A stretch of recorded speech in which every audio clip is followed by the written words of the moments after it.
And it's dualistic. So you have to have form and formless.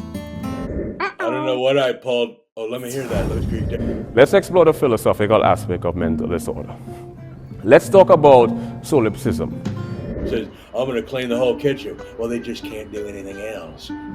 So you have empirical, we have inferential, we have subjective, we have objective, and we have anecdotal. And the way they go about evidence is sort of circular. Mirror projection. Lexicographers' inability to decipher the ambiguous nature of language. Because it says, I'm going to clean the whole kitchen. Well, they just can't do anything else. That's not a virtue. That's not a virtue. That's just... Because a premise is ambiguous.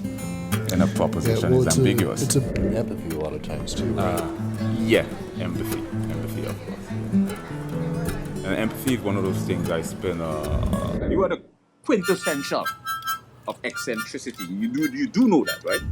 You are the quintessential of eccentricity. Logical, subliminal information that bypasses above the physiological threshold, so it's detectable.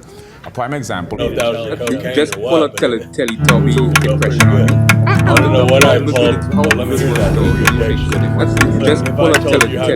Just pull a Teletubby impression on me. I don't know what I pulled. Oh, let me hear that. Let's Creek Diction, 1949. And at the end, I like to go, cocaine on his back.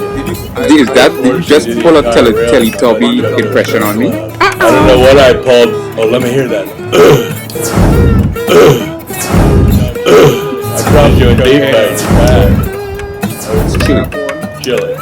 Dog. I call him Chili Dog.